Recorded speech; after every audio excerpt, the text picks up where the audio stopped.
Hi, I am Tarja Turunen, and we will be talking about this album of mine, a new dark Christmas album. Ah, yes, it's fantastic. Beautiful. Thanks for joining us tonight, Tarja. Thank you for having me. My pleasure. So you were releasing your new album, Dark Christmas, on November the 10th, which is basically a reworking of Christmas songs done with your unique flavours. So it's a bit of a nice way to spice up the festive season.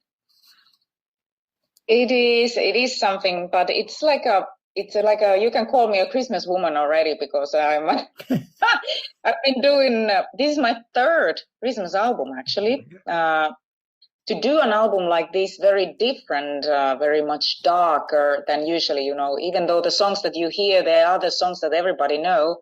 But when you get to listen to them, they have absolutely different arrangements, very cinematographic, dark arrangements. And so, but I love this Christmas tradition that I have as an artist already. It's a very, very important part of my career. I'm doing tours every year at the end of the year.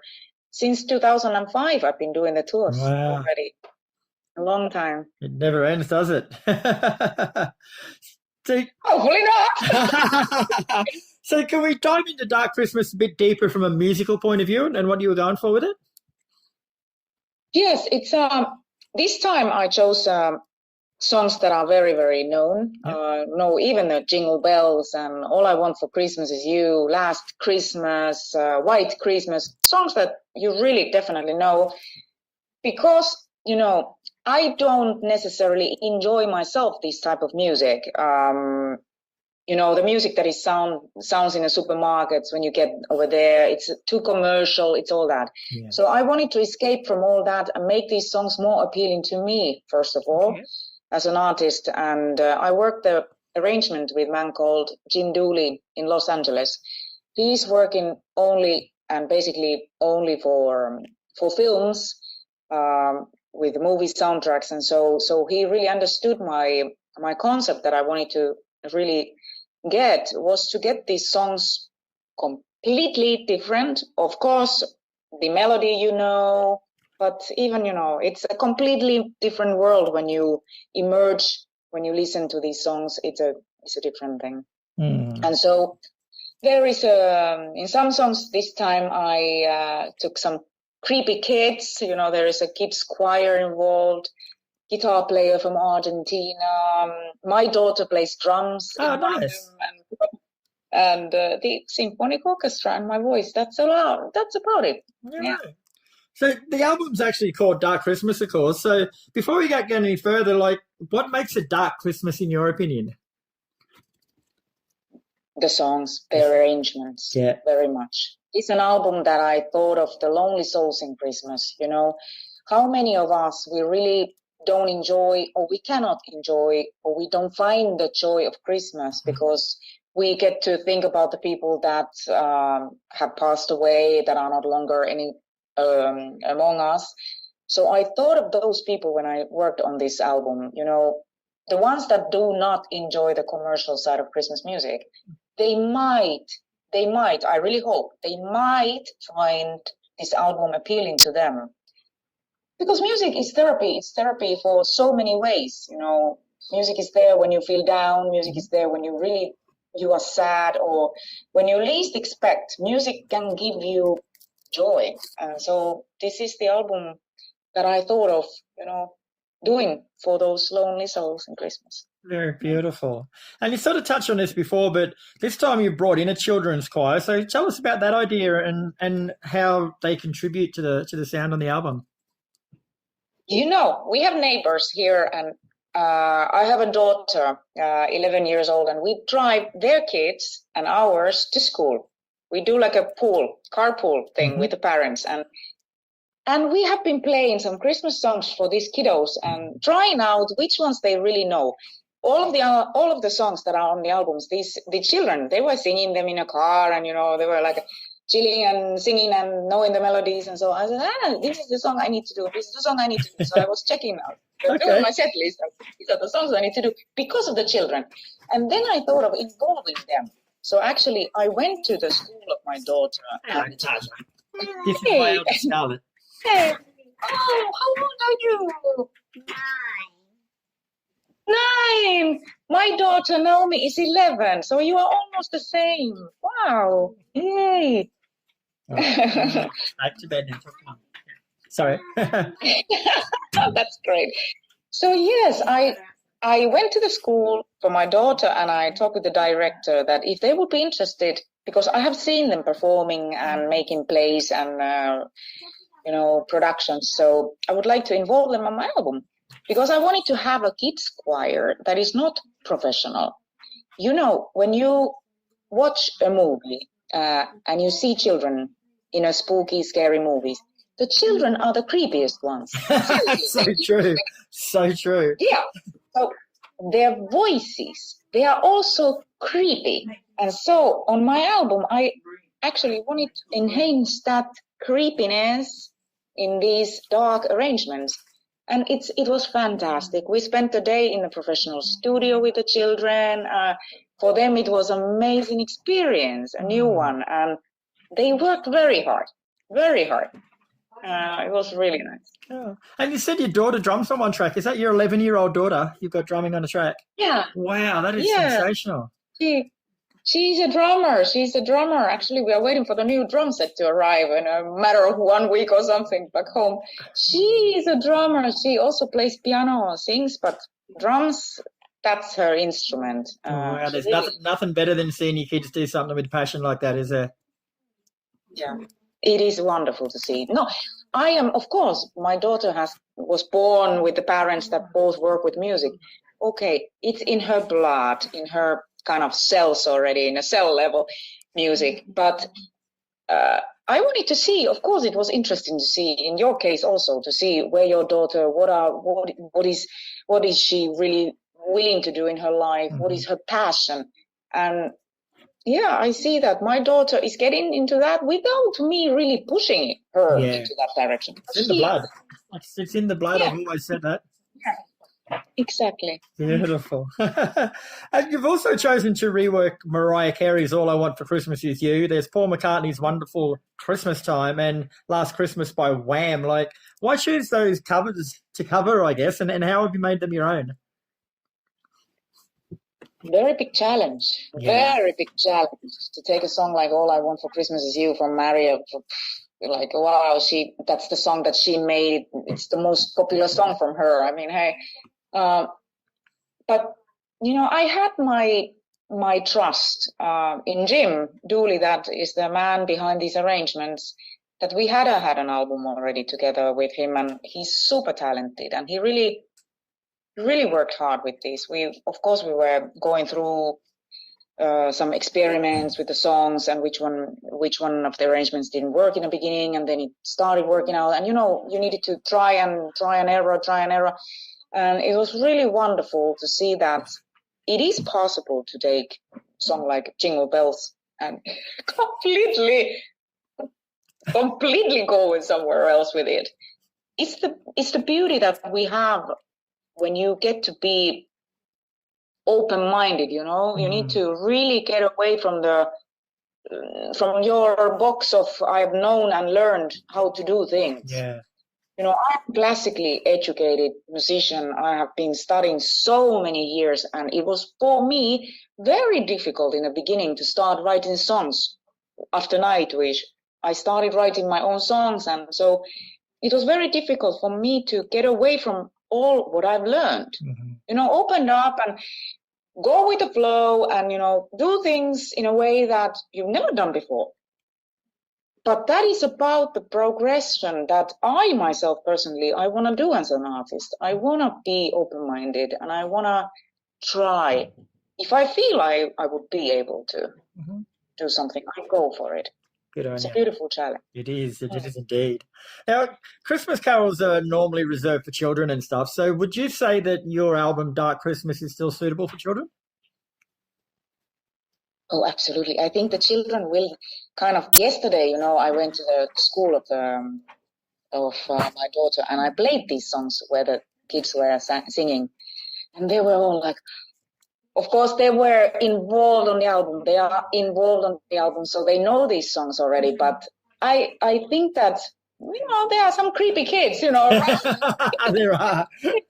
but they might get very, very interested in these, But of course, it's about us as parents as well, My daughter knows the songs from Beatles. She knows the songs from Supertramp. Why? Because we have been playing these songs and she knows them. It's about education that we parents can give for our children, obviously. Show them new things. And that's about it. Music is that. Hey, we have a lot of responsibility in our hands. We do. Let's hope we use it wisely. Yeah. And you've also got one original song on the album too called Dark Christmas. Can you tell us about that? Yes, I wrote it. It was the violin theme that came to me first.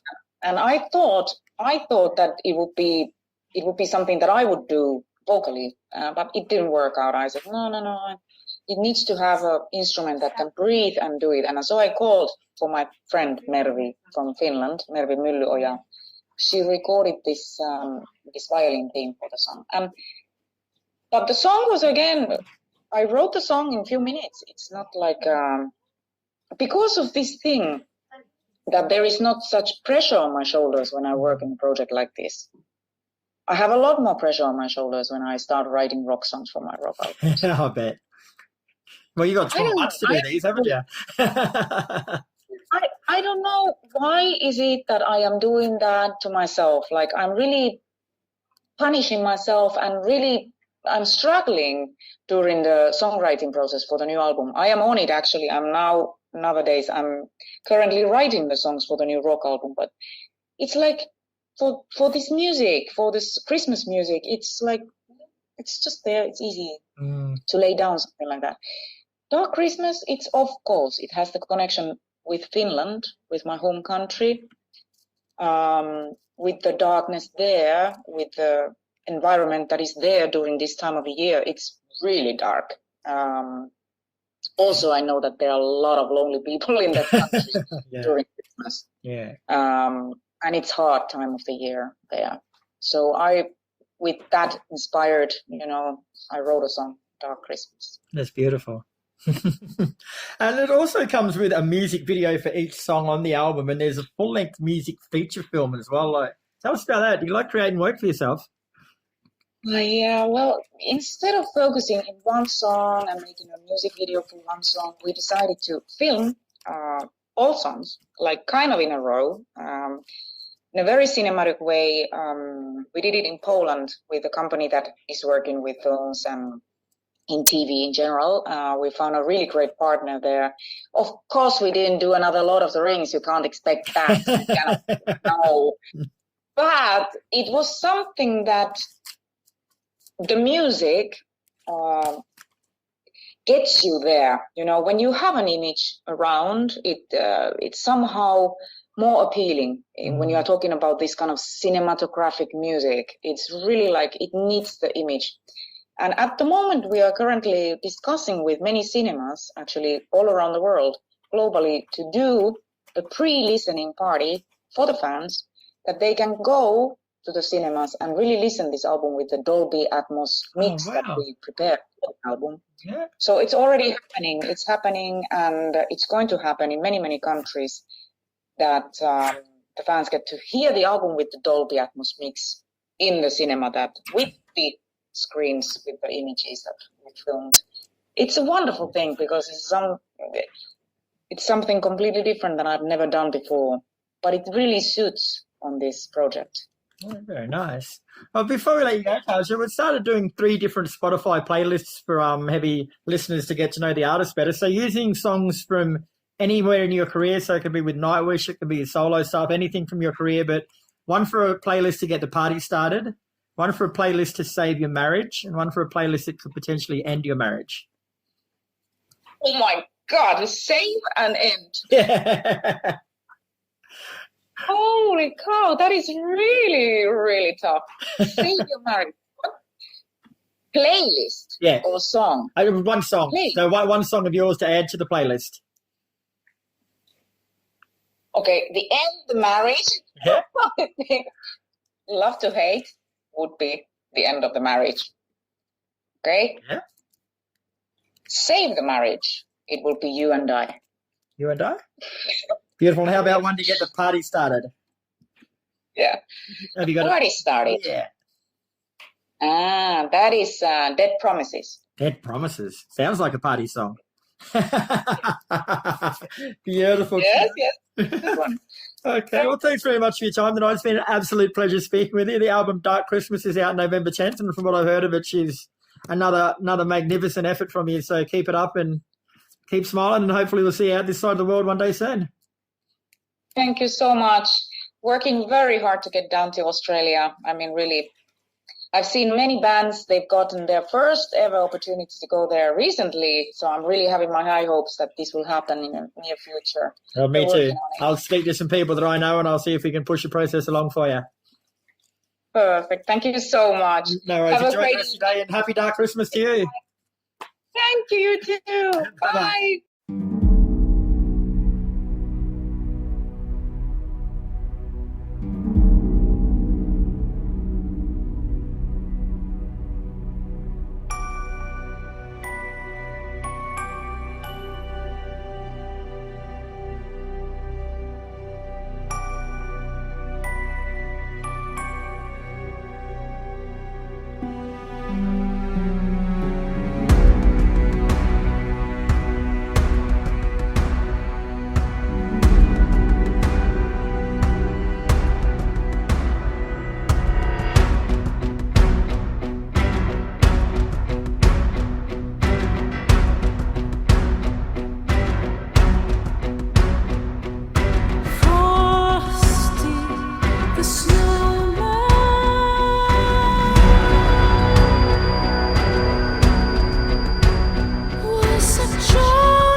The snowman is a fairy tale, they say. He was made of snow, but the children know how he came to life one day. How he came to life one day. There must have been some magic in that old top that they found. For when they placed it on